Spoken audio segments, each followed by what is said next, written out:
This is a unique podcast exploring the criminal justice system and those involved and affected. We'll educate and expose the public as well as potential jurors to what takes place behind the scenes of those who are facing the system. Your host owns a litigation support firm called Justice Technology Professionals, and he works on criminal and civil cases offering support to defendants and counsel. What you're about to hear is an open dialogue, opening the minds to the public to what takes place in reality, as opposed to what you think takes place. Ladies and gentlemen, welcome to the Justice Tech Pros podcast. Here's your host, Dominick Crea.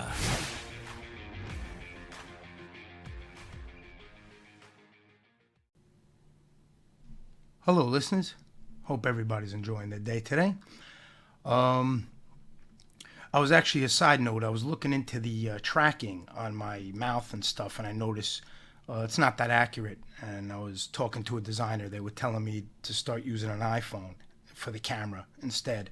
So I may just buy an iPhone and hook it up strictly for the camera. I got to see, because I've seen other individuals who use an avatar, and it syncs up with their mouth a lot more defined, and it looks clearer. And they use the iPhone, so I may look into that. But anyway, today's episode, as you can tell by my background, it's a chat session episode. I enjoyed the last one, and I got positive feedback on it, so I wanted to do one more for now until I decide to cover a topic on criminal justice. And also, I have a few things on hold that I can't really roll out yet on the We Push Back front, because there's, as I explained, there's certain things taking place in different facets. Some things are moving along within the justice system, and I'm very cautious to follow those things before I put something out, because, again, I don't want to interfere with any forward momentum that may be taking place. But We Push Back, it's a process that will continue.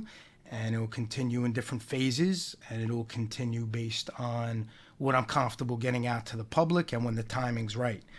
But by no means has anything slowed down. There's just a lot of background things that go on. YouTube, again, I can't stress it enough. This is more of the entertainment side of We Push Back, the more creative side. The real work that I want to focus on is what's important is using the tools and the database I created to help defendants that were perhaps lied upon by these lying informants. So for me, it's way deeper than just having a YouTube channel. I did the YouTube channel to spread awareness, obviously, gain different viewerships, and in doing so, met a lot of great people, and also just getting exposure on that front as well.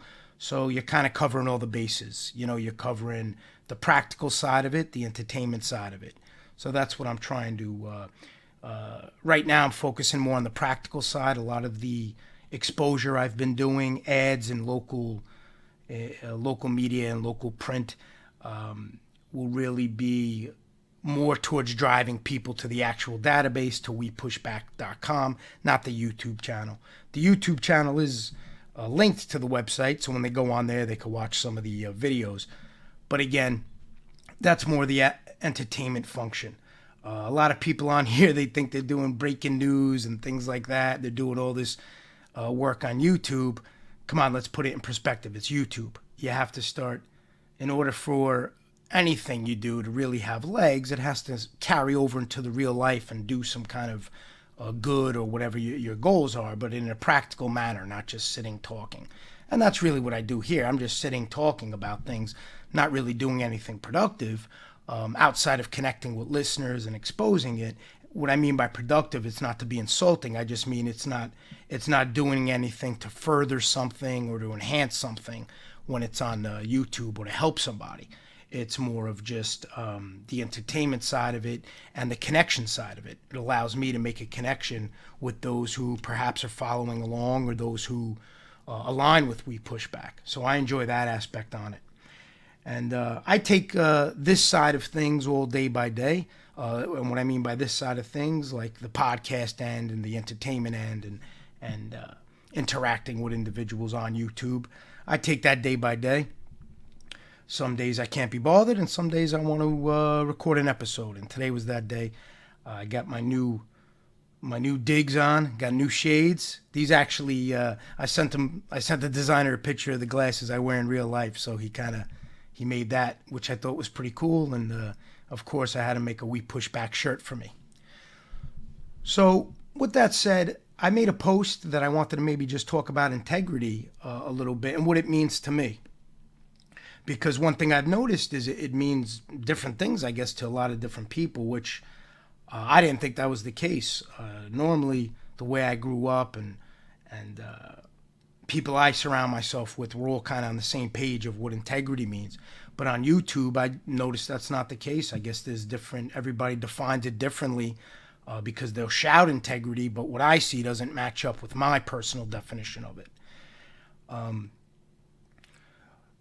And for me, it has a lot to do with, it's very simple for me. It has nothing to do with people, has nothing to do with what somebody's telling you what to do. It has nothing to do with what somebody tells you what's right and wrong. It has nothing to do with that. For me, integrity comes from within. It's something that is instilled in you, a certain set of beliefs, a certain set of morals and guidelines. That's the foundation of my personal integrity. So what I'm trying to explain on that is you grow up a certain way, you have a certain moral compass, belief system, ethics, way you live your life. And as time goes by, you're put in positions to really see if that's what you truly believe, to really see if what you've said your whole life or things that you condemned, things you were against, when the time comes to practice what you preach, are you going to do that? And I'll give an example. An example that I talk about on here often. You know, for me, I'm completely against informants and lying informants. They're just not for me. I always say my personal opinion on that is irrelevant. And it is. To the public, it's irrelevant. My personal opinion on anything to the public is irrelevant. Those are my personal beliefs. So when I say I'm against informants, lying informants, for me, it's very clear cut. That means I won't engage with them on any level. I won't allow them in my chat, or I don't have a chat. I don't do lives. I won't allow them to comment on my page, which happened a few times, and I deleted them and hid them. I'll have no interaction. I'll never go on a phone call with an informant. I'll never talk to one. I'll never engage with one. I'll never compliment one. I'll never have that kind of dialogue. For me, again, that's internal for me. If I say I'm against informants and then I'm allowing them in my chat or I'm engaging with them, I'm talking on my phone, well, for me personally, that tells me I wouldn't be against informants. That would tell me I'd only be against certain informants, right?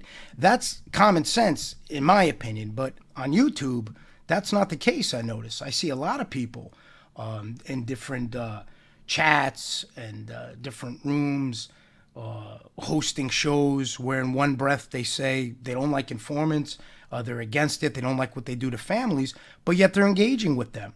They're allowing them to interact in their chat. And somebody made a comment, that they don't take it that serious. They don't understand why I would take it so serious if my name was in the same chat as an informant. Well, actually, I take that very serious. What may sound like a nonsense elementary issue to you is very important to me, because that's integrity to me. That would make me a hypocrite. And I think that's where the disconnect is. People don't have that hard line. It's almost as if they'll say they don't like something. They say, I'm against informants, I'm against snitches, whatever word they want to use. But in the same breath, when the time comes to practice that, they don't practice that. So that just tells me personally, well, you're really not against what you're saying you're against. And again, that's how I view integrity. I didn't think it was such a broad definition, but I guess it is. And I'm sure a lot of people disagree with me. I know a lot of people disagree with me because I see people shouting from the rooftops they don't like informants, they don't like lying informants, they don't like what they do to their families. But if you watch them, they'll be leaving comments in their channel. They'll be interacting with them. They'll be watching shows where hosts are platforming these informants, and they'll be engaging and complimenting the host. To me, I can't relate to that. To me, that's not how I was brought up. That's not how my friends think, my family thinks. It's not how we operate, not how we conduct ourselves. If we say we're against something, we prove it with our actions. And I notice when you really start thinking about integrity and what you believe in, it's very easy for somebody to say, I don't believe in this, I don't believe in that. But the time's going to come when you're put in a position to show that and to demonstrate that. And a lot of it has to do with even defendants who, when they get indicted and they're facing time and they're found guilty, the time comes where if they were screaming from the hilltops their whole life how they were against informants, well, the time then comes. Are you truly against it, or are you going to become an informant just to avoid accountability? And that means you never stood for it in the first place. I don't care what they say, but that's the facts. If you don't stand for something in the first place, it's very easy for you to simply not follow through with your actions. And a lot of defendants, personally, I know many that were put in a position where if they would open their mouth, everything goes away. They could walk out of the jail the next day. But their integrity was too strong. Their moral compass was too strong. It would not allow them. That wasn't even an option for them. That's not even in their vocabulary to be something that they were against their whole life.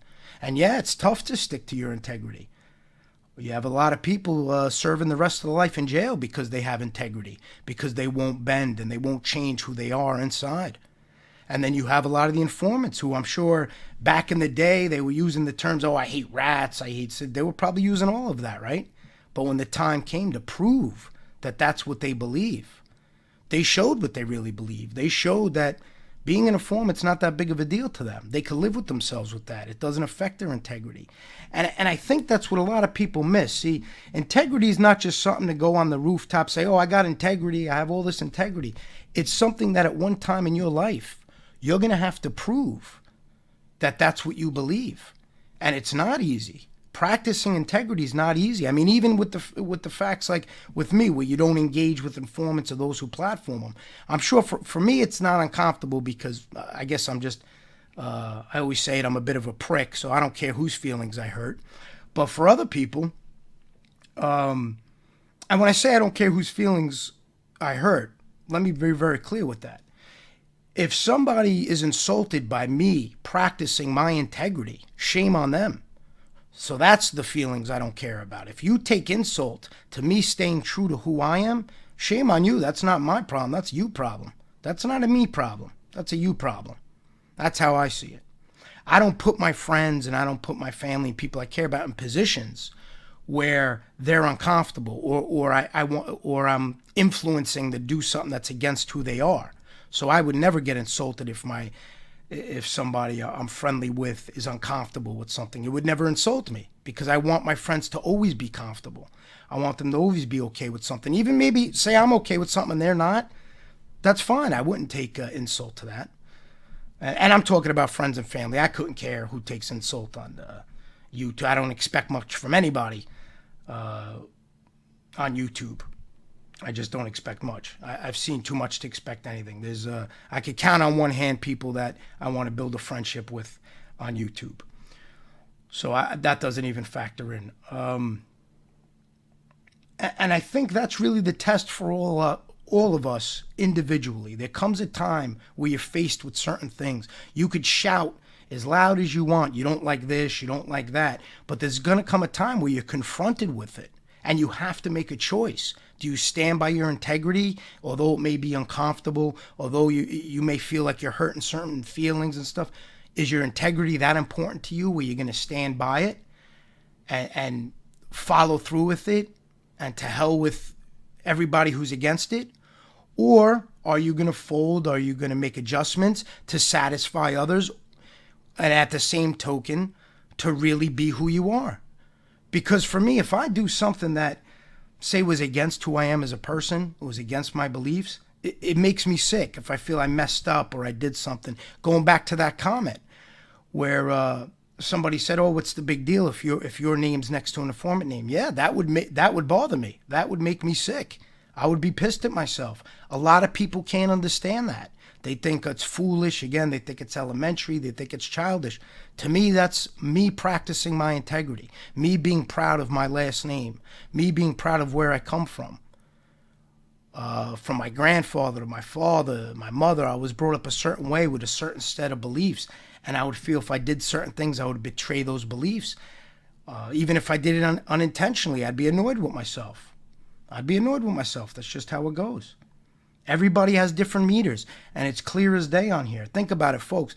How many times you see people say different behaviors on here? Oh, and just to get into that, a lot of people were saying, doxing's no good, but people aren't talking about doxing. Me, I make my how I feel about things, I make it very apparent through my actions. As I said, I don't agree with doxing. I think it's a terrible move. I think it's a low character move, and I think anybody who does it on the sneak, does it out in the open, it's not somebody I want to know, not somebody I want a relationship with. And that's it. I adjust my behavior moving forward. A lot of people in different genres, they want somebody to come on and embarrass somebody and name them. That's not what I do. I'm not here to embarrass somebody. I just move on. I sever ties and move on. There's a lot of people I sever ties with. A lot of people I want nothing to do with.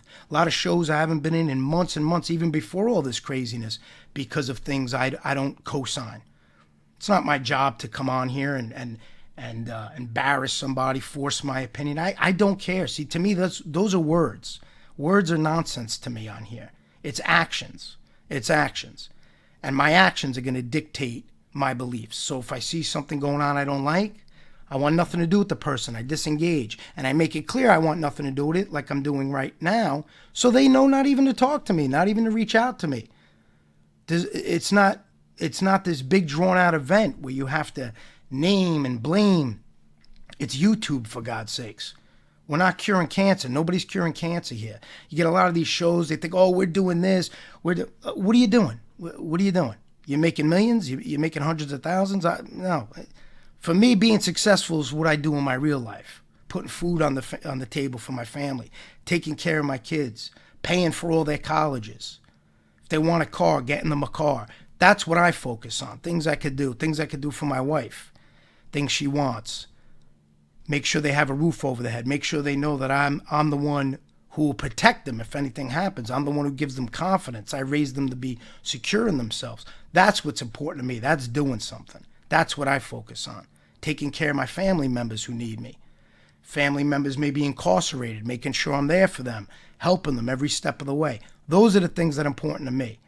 Coming on here and act like I'm doing anything groundbreaking, it'd be a joke, and I'd actually be disappointed in myself that this is where I plateaued. YouTube is where I plateaued.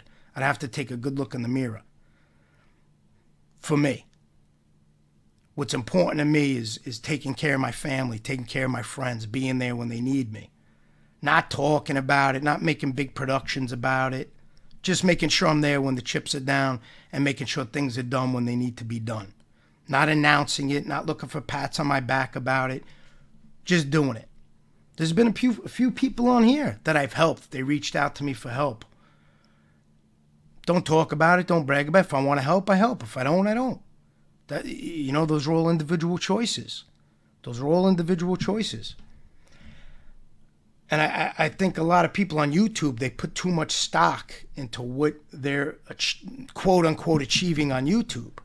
Because when you think about it, YouTube is huge. And what gave me an idea of how big it really is, I spoke about this on the last episode. I started messing around in different communities, just learning about different material. And some of these communities are really out there. I mean, the things they talk about are really out there. And they never even heard of different genres that I'm involved in. They never even heard of these people. It's a whole different world. You're in your whole different group within YouTube. There's got to be billions of users on YouTube, right? I mean, it's worldwide. There's got to be. So think about that. What kind of impact are you really making? You're making an impact just for the audience that you made yourself available to. A select audience.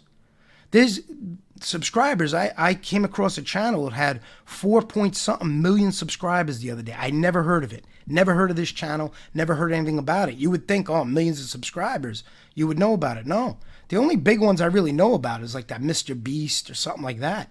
But there's powerhouse channels that I never even heard about because it's its own little organic platform that has all these different segments, all these different compartments on it, where unless you happen to stumble across it or you put in a certain search word when you're looking on YouTube, you're never going to find it. You're never going to find it. And that's why I focused so much on the marketing when I was building my channel and spent so much money, because I knew that. I knew even the money I spent, it was a little drop in the bucket compared to the reach I was going to gain. I brought on a firm to get my channel out there, to join Facebook groups, to promote it, to do ads on Google, ads on YouTube, driving people to the channel. Then after a while, I was spending a few dollars. I was like, that's enough. It is what it is. My focus is more, like I said, it's not to make money on here, so it doesn't make sense to keep pouring money into it. I just wanted to get that initial audience and tap into specific genres initially. And then other genres picked up on my material, and I wind up liking certain content creators in different genres, and that's where you kind of find yourself, where maybe you'll interact.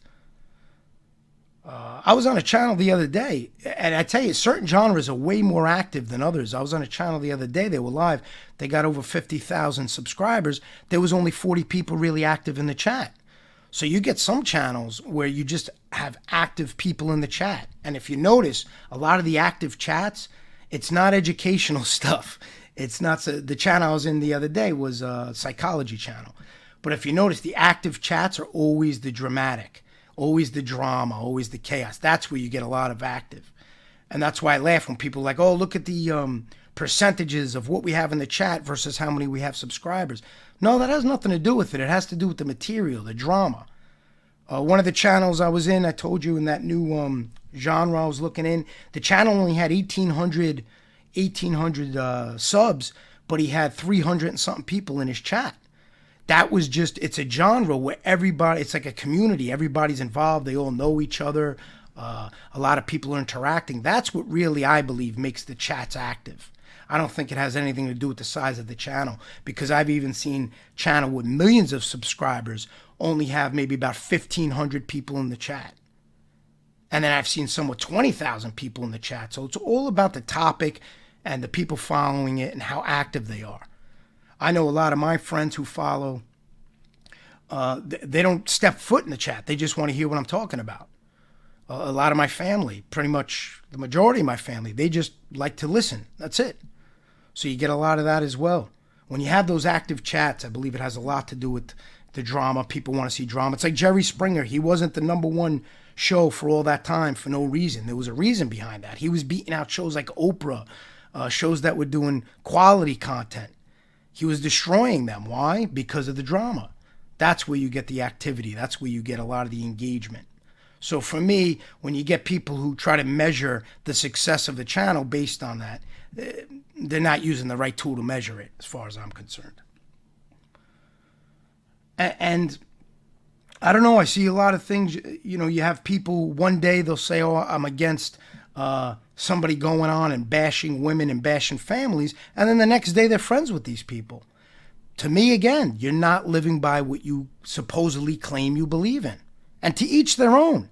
I just define it totally differently, and that's why I didn't know integrity could be defined so loosely. I really didn't. For me, I don't define it loosely. For me, it's very clear cut. So I'll always define it by my actions. My words don't mean much. I could come on here, say I don't like this one, I don't like that one, I'm not doing. That means nothing to me. That means nothing to me. Those are just words. I have to show, I believe what I'm saying by my actions. And if I don't, that tells me that I really don't believe it. That tells me I really don't believe it. So I feel you could only navigate, you could only go through these different channels. What is your comfort level? And for me, my comfort level doesn't involve engaging with a certain element. It just doesn't. If I see somebody on the internet, the other big turnoff to me is all the toughness, making shows on the internet. I tell you, when I was a kid, the men I grew up with, the men in my life, there was no shows made. If something happened, something happened. There was no talking about it. The way I am, I'm not into that. If I have a problem with somebody, I reach out to them directly. And I tell you, or more like they have a problem with me, because I don't know anybody on here to have a problem with them. But a lot of people seem to want to bring me up on shows and try to make insinuations and things like that. So when that's brought to my attention, I reach out to them. Tell them something's on your mind. I'm at my office 6 days a week. I don't do the YouTube tough act. I don't go on YouTube and try to set up fights and all. That's nonsense to me. That's child stuff. To me, that's a show. That's all a show. That's all that is, just a show. Serious people, in my experience, they're not going to make a big production out of anything, because they know the repercussions of it, so they don't want the attention. They just don't. When they want the attention, they have nothing to worry about for a few reasons. A, who knows what they'll say when something happens? Who knows what kind of information they'll give up? And B, they know it's never going to happen. It's just for a show, just to get the pats on the back, just to get the oohs and ahs. So I can't relate to any of that stuff. None of that makes sense.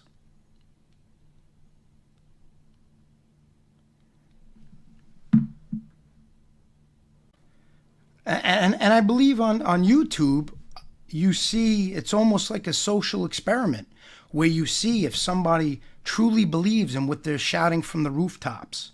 You know, I heard stories of people saying they don't like informants, but they'll see an informant and wave hello to them or say hello to them. Again, mind-boggling to me. Mind-boggling to me. I would never acknowledge it if those are my beliefs, and those are my beliefs. All of that stuff just tells me they don't believe that. And I don't care what anybody says about it. I don't care if people, oh, no, we do believe it. No, you don't, in my opinion. You really don't.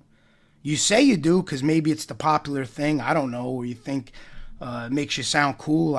To me, it's not cool to like informants or not like informants. It's a different way of life. It's how you were brought up, what you believe in. So a lot of those things don't make sense. For me, you can't say you're against something, you don't believe in something, but your actions don't line up to it. To me, that means you don't believe it. And there's nothing wrong in that. I don't know why people aren't more honest with themselves. People should say, well, I only don't like these informants. Or if this informant's nice to me, I'll be nice to him. Well, to me, if you're an informant, that means you put somebody away. And that means you probably lied about them too, because all the ones I came across are liars. And all the ones I've seen, once you start going through the case and you start reading the cross-examination, you lied. And if you're lying to save your own butt and put somebody down, you don't deserve any kind of pleasantries from me. I don't want anything to do with you. I care about the other families affected. It ain't only about me or what may have affected me. If I believe in something, it's not just, I only believe in it if it affects me. That's not how I operate. No, if I believe in something, I believe in it across the board. If I'm against informants, I'm against informants across the board. Not because of me or how they impacted me, because I'm against what they did. They lied about somebody. When you're a lying informant, what's more dangerous than that? You're lying about people to save your own behind. You're lying about people because you don't have the fortitude to stick by what you claimed your whole life. You claimed your whole life. I guarantee all of these lying informants back in the day, oh, forget about how they must have talked about informants and rats and snitches and all that crap. Forget it. And then when the time came to show that that's really what they believed, well, yeah, they showed what they believed, all right. They showed what they believed, all right.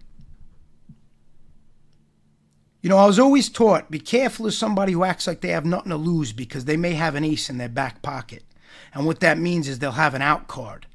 So you always got to be wary of somebody who acts like they have nothing to lose because they have that out card. And in the informant side, what's their out card? They're going to tell on everybody to get out. They're going to lie about everybody to get out. And for me, if I came on here and interacted or shared any pleasantries in any way with an informant, I'm failing myself. And I'm failing all the people that I claim that I care about, that I care that their loved ones were affected by these lies. And if I make friends with those who host these people and those who platform these people and I put them on their show, what's that say about me? How much do I care about these families that were impacted by these lies? Not much. I'll tell you, not much. I don't care what you say, but I would not care about them that much if I did that. I disgrace what they're going through by putting somebody up who has these individuals on their show time after time. That's why, folks, you can't take this too seriously. There's a different element on YouTube. And I notice those who really stand by what they believe are the minor individuals, the small minority. And I'm just fine with that. I like being on an island. I enjoy being on an island. Because I know I have the right people around me, the smaller that island is. My whole life, I wasn't into adding to my circle. And a lot of people wanted to be in my circle for different reasons. And I would never allow it. My friends would always tell me, oh, this guy's good. Things I heard I'm not crazy about. And that would be that. And I heard somebody make a comment, I don't have friends, I have groupies. Well, you don't know me too well. That's all I'm going to say. Unfortunately, a lot of females are making these comments at my expense. And again, there's a prime example. I practice what I preach. I'm not going to argue with a female. I'm not going to say anything nasty. All I could say is, that's not accurate. You're misinformed. I don't have groupies. I have friends. I don't have many out of choice, but the ones I do have, they're solid friends. I've known several of them my whole life. Others I've known for over 30 years. And I'm comfortable with that. But you could say what you want. You could cast your opinion. Unfortunately, you have me handcuffed because you are a female. And unlike other people, think about it, guys. How many people have you seen on the internet? You can't talk to women like that. I don't care if a woman punches me in my face. I'm not saying nothing. Then you'll see a comment like about a woman. Oh, you pig. You. And that's what I mean. It's easy to say you believe in these things. It's easy to say, oh, I'm against somebody talking nasty against women. But then the second that lady insults you or gets nasty with you, that's the test. How are you going to respond? Are you going to ignore it? You're going to call her filthy names? Well, now you just broke everything you said you're against. You just broke all the stories of chivalry and I'm a knight and I would never dishonor thy name. And then the second the lady says something insulting, well, you son of a bitch. I mean, it's like, are you kidding me? Am I the only one who sees these things? It's comical. And integrity is all about practice. It's not about preach. It's about practice. I could preach till the cows come home. What does it mean? And that's why people will say, oh, why aren't you saying this? Why don't you talk about this one? I'm not here to gossip about people. I'm not here to voice my opinion on others, voice my opinion who I think did a rat move, as I would call certain things people do a rat move. That's not why I'm here. I don't care what people think my opinion is on certain information or certain situations. Those are my opinions. Those who know me know where I stand, by my actions, not by my words. It's not my job to come out here and talk to the public and tell them, well, this one I'm against because they did this. No, I'm here for a very specific reason. The number one reason for me is to educate the public, educate future jurors. That's my number one goal. Second, put out information that I think the public would benefit from and would understand and make them think a little bit and say, oh, it's not how I understood it. And that's all combined with the we push back, with the lying informants. It's bringing it to their attention. So they say, so what we see in the courtroom isn't accurate. These guys aren't changed. These guys aren't looking to turn over a new leaf. It's about exposure on that level.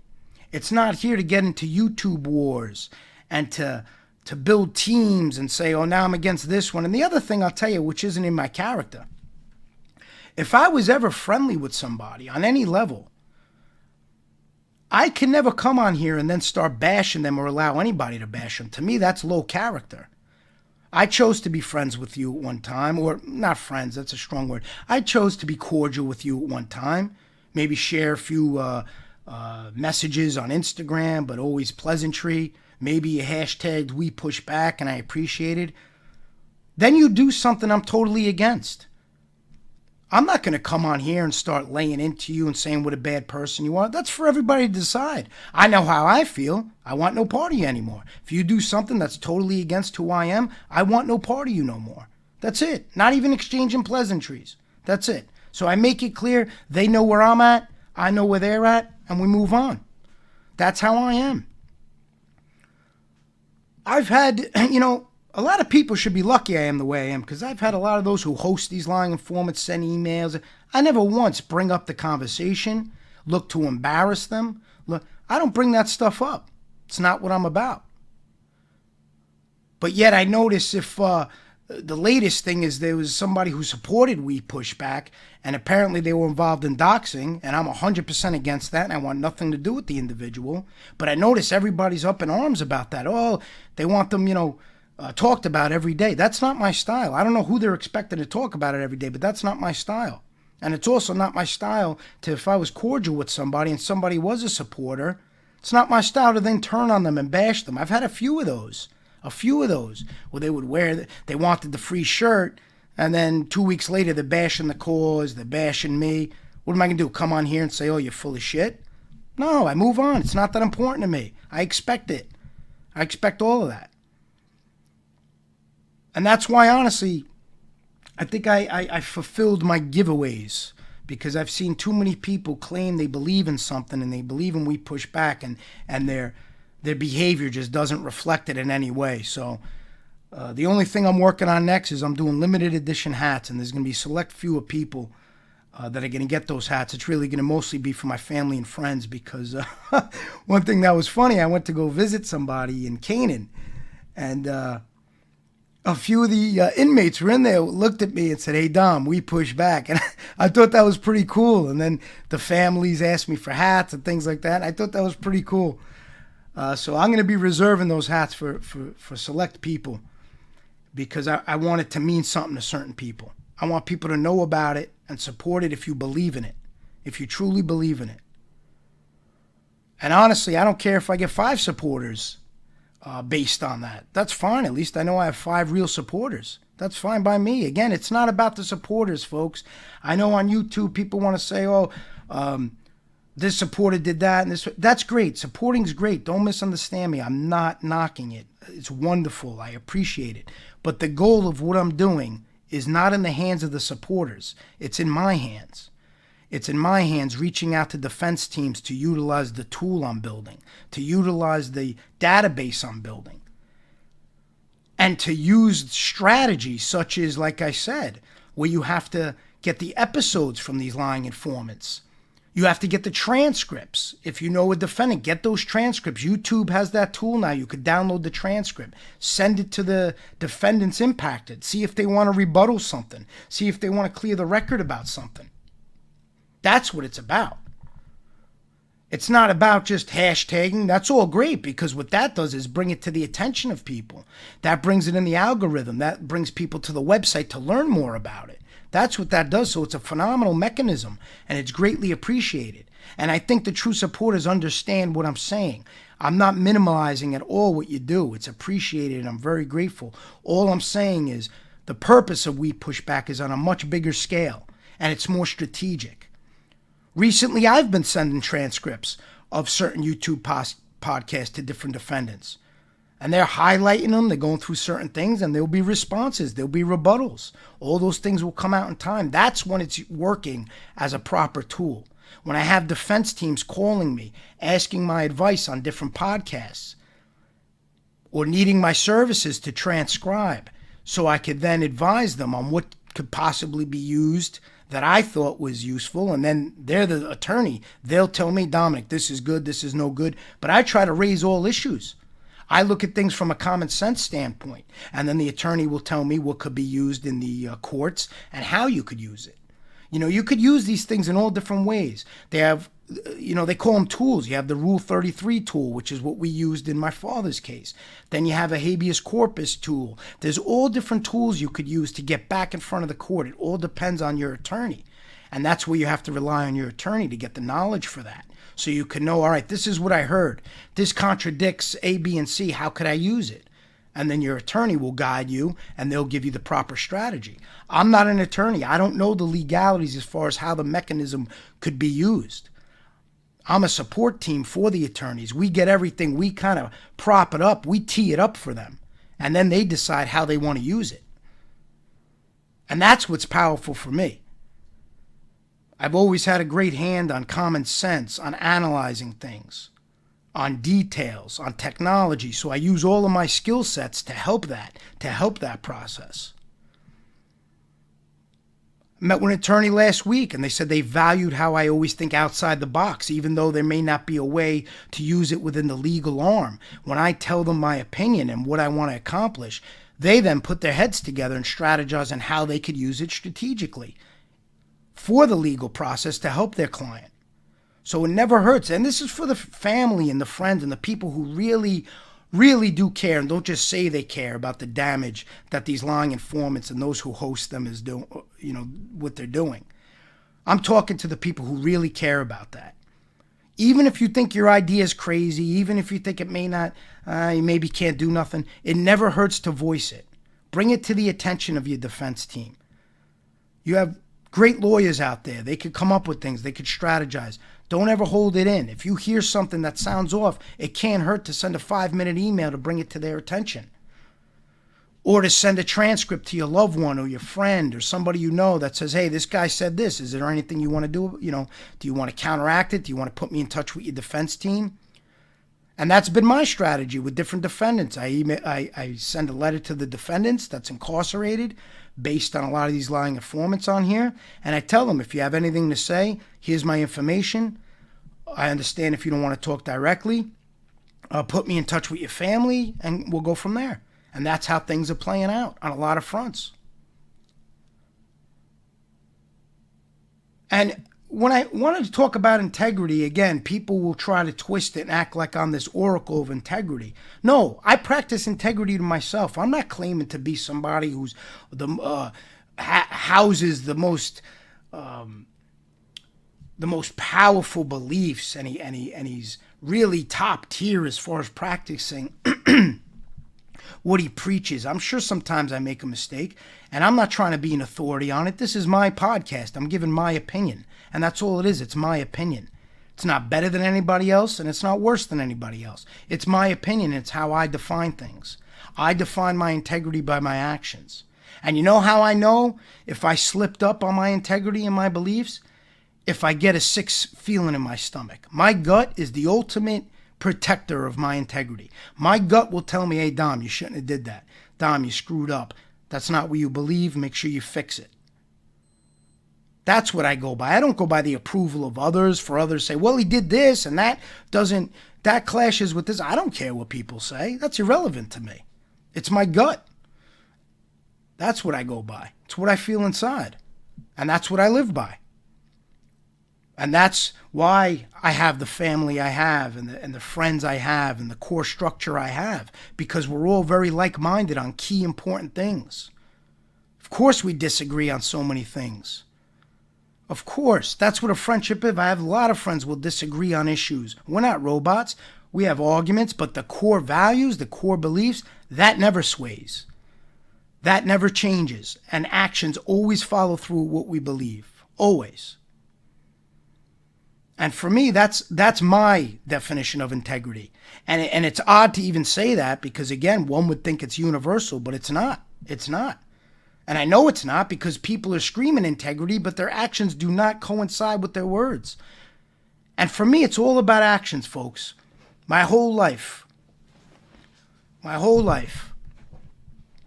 It's about what you do.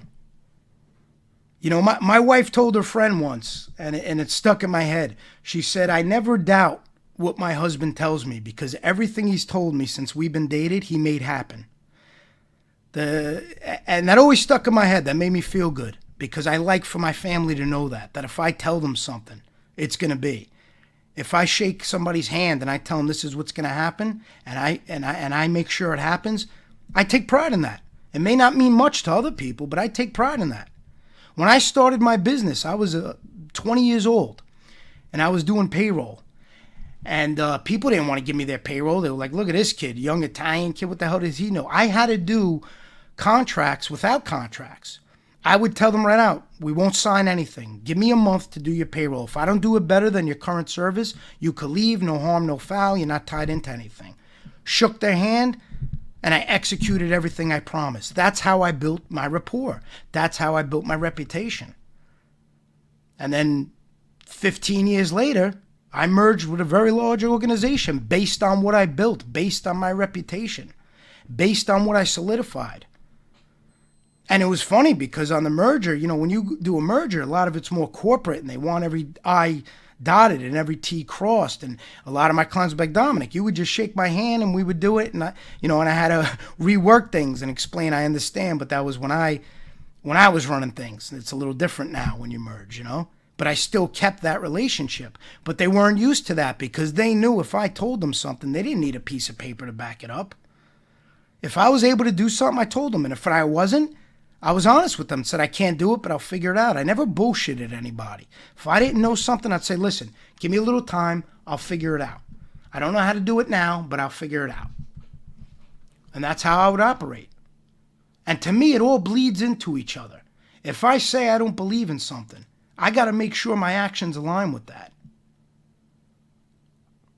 How many people say, oh, if I fight with my friend, I'll never talk about them bad, I'll just move on. And then you hear them the next day bashing them, allowing people to bash them, allowing people to threaten them. Means nothing. Words mean nothing. It's all about actions. I would never have somebody who comes on my show to threaten somebody or bash somebody that I'm friends with. I couldn't look myself in the mirror. Or that I was friends with, I couldn't look myself in the mirror. And it has nothing to do with the friend. It has nothing to do with the friend. It has to do with who I am as a person. I couldn't do that. It's not who I am. We're all different. And I see that. I see that with open eyes. Boy, are we all different. Man, was I raised so differently. And the things that were instilled in me. I was always taught, you have to define your actions. You have to define them. Your words may mean one thing, but define those actions. Make sure those actions support whatever you're saying. And that's why I don't say much on certain things, because words don't mean anything. They really don't. I could come on here and tell everybody what they want to hear. That's great. But if I don't follow through or my behavior doesn't coincide with that, what really do those words represent? There is useless. They disappear as quickly as they leave my lips. They're useless. They're baseless. When my actions don't support my words, they don't mean anything. And again, the only meter I have for that is my own self, my own gut check. That'll tell me, oh, why'd you do that? That doesn't kind of coincide. And then maybe I'll reevaluate things. Excuse me. You know, maybe sometimes I'll slip up and be like, oh, shit, I shouldn't have said that because it kind of contradicts, and I'll readjust it. And I couldn't give a crap about the optics of it. It's for myself. I readjust things to stay true to myself so I could sleep at night, so I could look in the mirror, so I could be proud of my last name, be proud of who I am. That's why I do certain things. So when I pass my last name off to my kids, it's something to be proud of. It's something to hold dear. And when I say proud, I don't give a shit about how people look at it proud. Proud for me, my family, my friends, those around me. I have a very big, very wide circle in life. Not friend circle. Very wide circle in the people I deal with, from business to friends to people I grew up with. And all different walks of life. Professionals, people that maybe aren't so professional, but all different walks of life. And I have a phenomenal rapport with every one of them. And they all know what I'm all about. Whether they like it or don't like it, they know what I'm all about. What you see is what you get. I have people tell me you're too blunt, you're this, and I say, yeah, I don't disagree. I'm sure I am, but that's how it goes. That's who I am.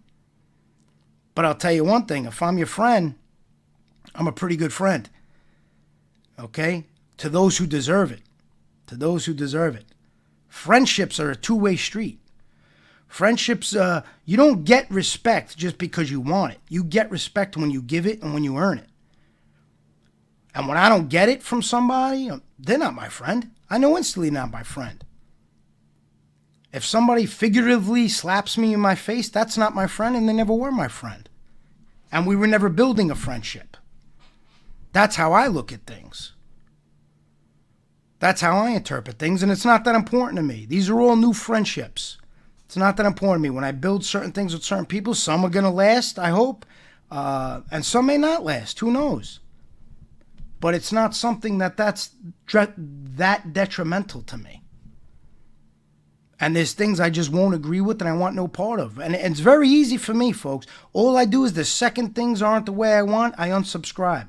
The other night, somebody sent me a clip. I don't watch a lot of shows. Somebody sent me a clip of something I wasn't too crazy about.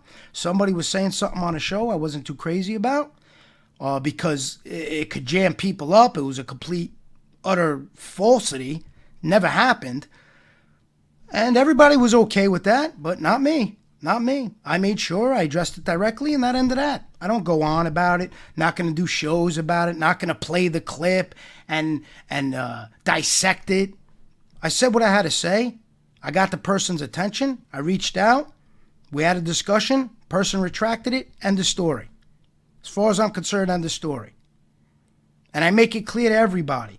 I'm not here to put my business out on YouTube. If I got a problem with somebody, I try to deal with it directly. If they got a problem with me, I ask them one request. Do it the same way. Forget about the highlight reel on YouTube. All of my information's out there. Make a phone call, make a visit, vent whatever you got to vent.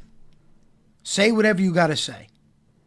The spectacle, the show, I can't relate to that. Those aren't the type of individuals I grew up with. Those aren't the men I had, around me growing up and what I see and what I wanted to emulate as I was getting older. So I can't relate to that on any level. People are impressed by it. People love it. They're impressed. They're taken back. Oh, this one. To me, that's nothing. That's nonsense. That's a show. That's a show. All that stuff's a big show. It means nothing. It means nothing. At the beginning, I was getting threats and emails and this and that. My answer was always the same. Always the same.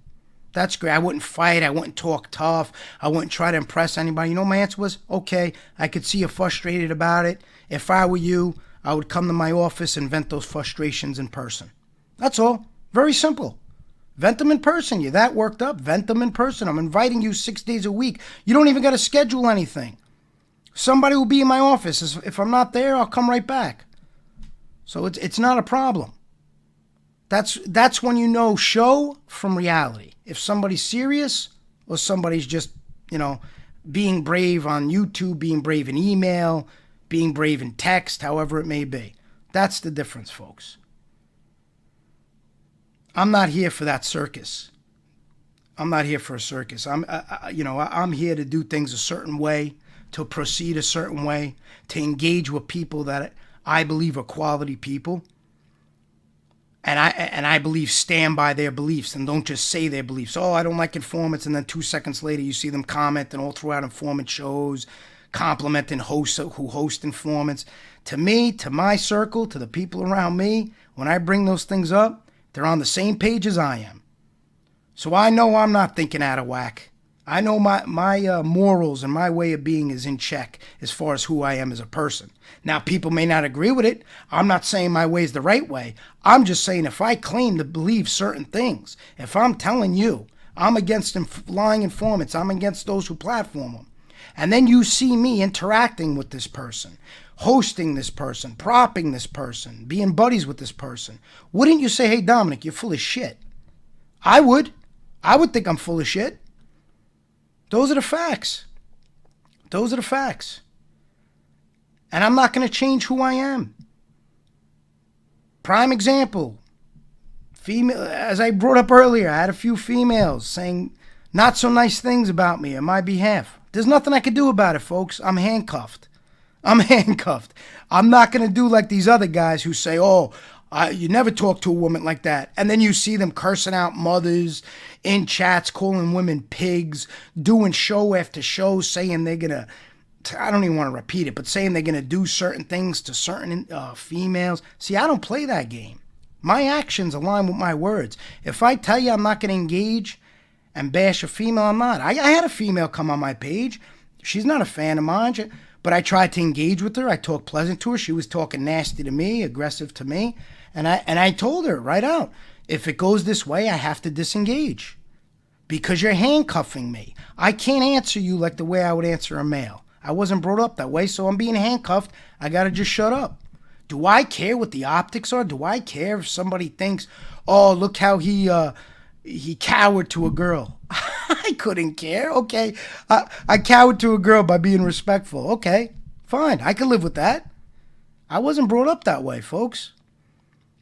I have a lot of women in my life. Trust me, they would love to jump ahead of the line of me and answer a lot of these people. And I had to hold a lot back.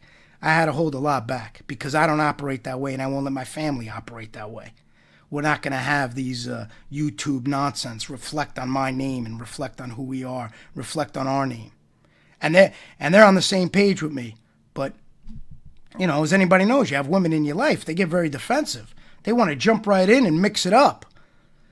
So that's why I broke chops and I had Emily say a few words. Emily got really pissed off. I had to calm her down. Forget it. She was doing shot at Jack Daniels. She was all fired up, Emily. I had to calm her down. But to me, that's how I proceed, folks. That's how I proceed. People could come on here. They could bash me. They can make innuendos. They could say, it means nothing to me because you know why? I see their character. I see who they're okay with. I see how they're acceptable of informants, how they let informants engage, how they have hosts of informants on the show. So that's fine by me. I say it all the time. That tells me I'm right where I need to be. Anybody who's okay with all of that stuff, they should not be okay with me. They shouldn't like me. They shouldn't like my ways. They shouldn't like what I stand for because all that's acceptable. Allowing people time after time to put these lying informants up and lie about family and lie about individuals and tell stories about family members and tell stories about defendants, why somebody's in jail doing the rest of their life. And they're like, oh, I'm just a host to have them up here. Yeah, you're enabling them. You're allowing them to do these things. So I look at you the same way. It's not about just if the informant you had on impacted my family. That's irrelevant. No, they impacted somebody's family, and I'm against that, and I'm going to stand by that. And maybe I'm out of whack, folks. Maybe everybody's going to leave me comments saying, Dom, you're ridiculous, you're a moron, Again, folks, I don't care. I just don't care. I'm always going to be true to who I am. I know no other way. And if I do something that's out of line with who I am, that's a personal thing. I have to gut check myself, reevaluate it, and see what I may have done. Maybe unconsciously, maybe not realizing. I'm sure that's happened throughout my life. There's been many things as I was growing up. My old man would bring my attention, hey, that's not how we do things. And I had to readjust.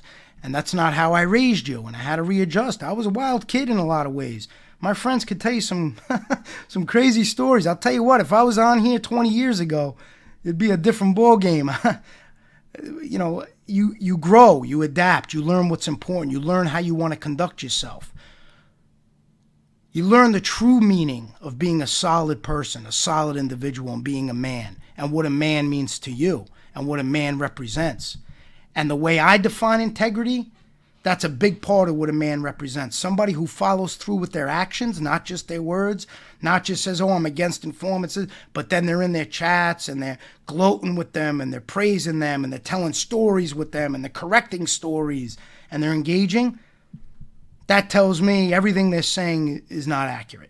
They don't feel as strongly about it as they make. And that's just how I view it, folks. That's just how I view it. We're all different. We're all different. So for the female who wants to say I have yes men around me and groupies, I do not. I do not. Not the case. Hence why I only have a select group of friends, because I don't allow that around me. And, that's how it goes. That's how it goes. And I'm going to be handcuffed in a lot of ways, as time goes by. There's going to be people, informants go on, threaten me, bash me, handcuffed, can't do nothing, can't say nothing. They're an informant. I say one little thing that gets twisted or gets manipulated, I'm going to be the one who has the problem, not them. And that's exactly what they want. And I know that's what they want. So I'm one step ahead of that nonsense. So I do my own way of responding. And that's a lot of things I work on what we push back, and a lot of things I'm working on what we push back. I don't forget things. I don't forget comments. I don't forget. I just handle it differently. I regroup, I strategize, and I formulate the response I want to formulate that could make the biggest point that I want to make. That's how I do things. A lot of these informant enablers and hosts, they making their comments, they're making their little digs. Okay, all right. Well, you're part of the lying informant squad, so do not get taken back when my response does come and you're involved in that response. And I'm showing a prime example of how you're allowing these lying informants to continue to attack families, to continue to goat people, to continue to lie about defendants who are doing time. So I'll always respond. Sometimes it takes time, but I'm always going to respond in my own way. That's going to do as much exposure and make my point as strong as I could possibly make it. It's always going to happen. I'm a very patient man. I never was, but with certain things, I'm very, very patient.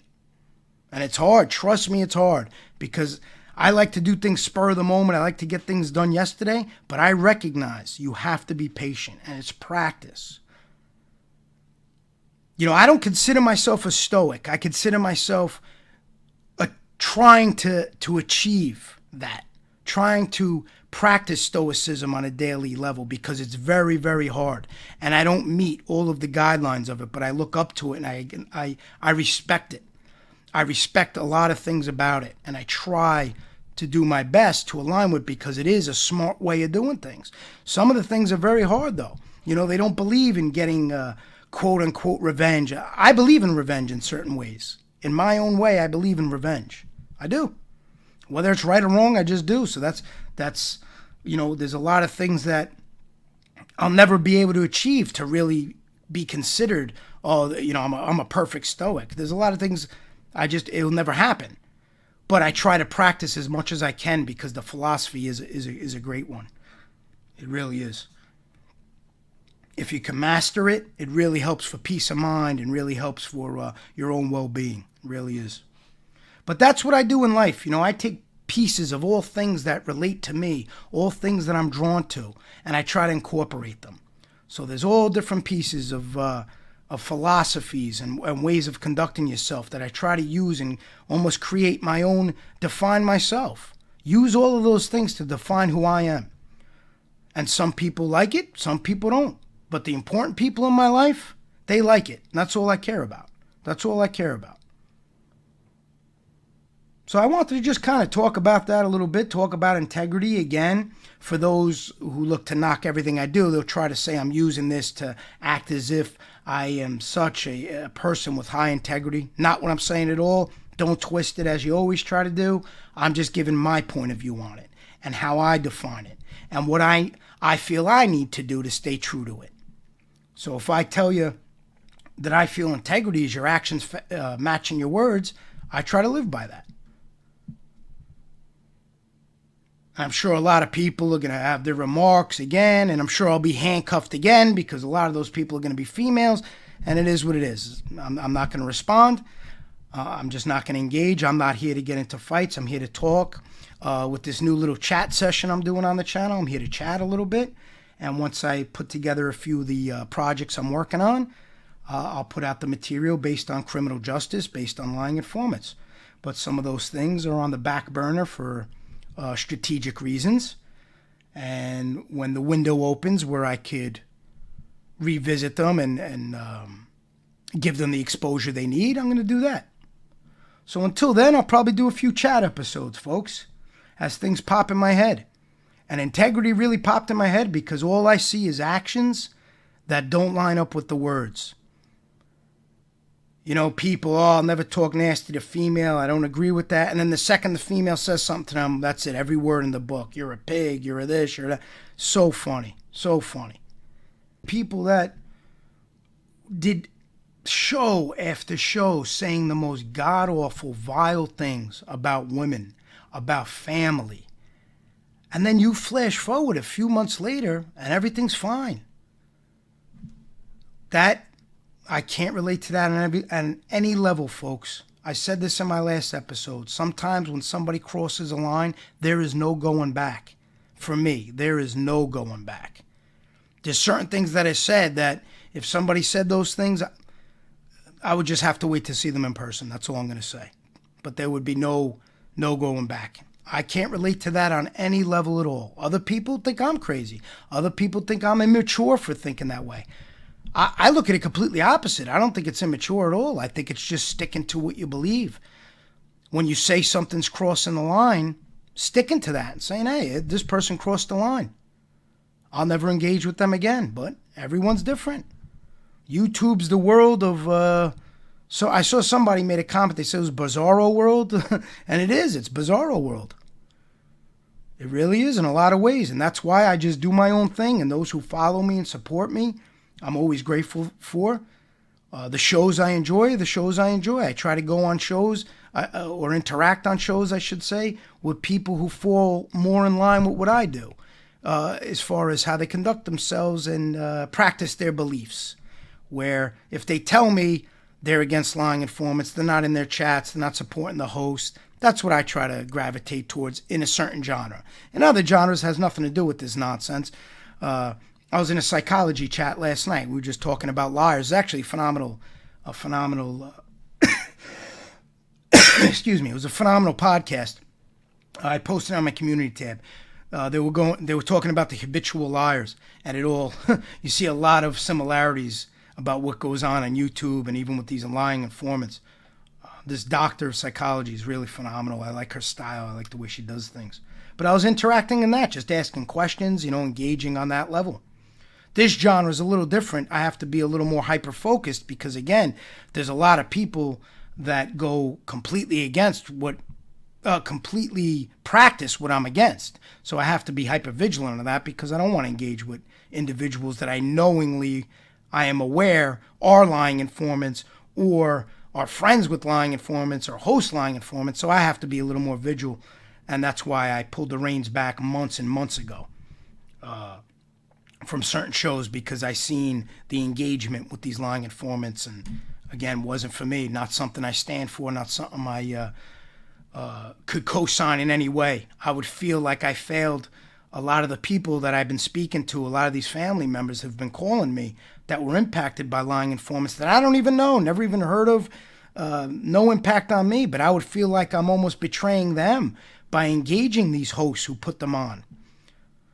There was a few shows done with a few of these popular informants, and the host put them on. They said not so nice things about certain people, and the family was not happy with that. Now, how would I look if I'm hosting with them, hanging out with them, palling around with them? What would that say about me?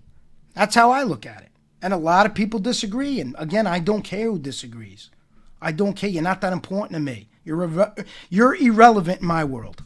You're irrelevant in my world on every level. That's how I see it. In all of my circles, you're completely irrelevant. Your opinion's irrelevant. It doesn't mean anything. From where I come from, the way I believe, how I'm explaining things, everybody could relate to it. Everybody that I'm around and people in my circle and people in my family, my friends, they all could relate to it. I'm not talking anything that doesn't make sense. It's second nature to us. It's just second nature to us. It's not even something that requires a discussion. And it all goes back to who your family is, who you're around, how you grew up, who could relate to you. And that's my only advice as far as for those I care about. I always just tell them, make sure your actions, your words support your actions. And vice versa. Make sure your actions support your words. So whatever you're preaching, whatever you're saying you believe in, just make sure that your actions support that, because if they don't, your words are useless. And your word is very important in life. I feel it's very important. If I tell somebody something, I take that very seriously, folks. I really do. If I tell you this person's no good, I'm not going to tell you 10 minutes later, no, he's good again. I stand by it. And to harp on my point earlier, it's not always easy, and that's the true test of integrity. Integrity is not easy. It's easy to say, it's easy to preach, oh, I don't believe in this, but it's not easy to follow through with it. And when it comes time to follow through on your words, a lot of people fold, and it shows it's not what they believed in the first place. I don't say they have lack of integrity. I just say they're showing who they really are. That's what they believed from day one. What they were claiming to believe was just a false facade. Wasn't true. For whatever the reason, they were saying they believed in something which they really didn't. That's how I view it. Whether I'm right or wrong, I don't know, but that's my observation of it, and that's how I view it. I just feel, okay, that's not who they were. That's not everything they claim they believed in. They just don't believe in. Nothing wrong in that. Different strokes, different folks. Just not individuals that I want anything to do with. And I'm sure they want nothing to do with me. Don't get it twisted. I don't feel so superior about myself where I'm like, oh, I want nothing to do with them, but they want to do. I'm sure the feeling's mutual. And I'm just fine with that. That's how I like it. I want nothing to do with them. They want nothing to do with me. That's exactly how I like it. Rant over for today, folks. I hope you enjoyed it. If you did, leave a comment. If you didn't, leave a comment. Either way, thank you for taking the time to listen. Till next time. You've been listening to the Justice Tech Pros podcast with Dominick Crea, one of the most unique podcasts on the internet, discussing the obstacles the defense team faces when trying a case, what goes on behind the scenes during pretrial and motion phase, holding defense attorneys accountable, making sure they're fighting for their clients, the difference between textbook law and how things truly play out in a courtroom, and everything in between. We hope you've gotten some useful and practical information from this show, and we'll be back soon. Until then, find us on Twitter, Facebook, and Instagram at Justice Tech Pros. To email the show with questions and comments, it's podcast@justicetechpros.com. Till next time, this is Justice Tech Pros Podcast and Dominick Crea signing off.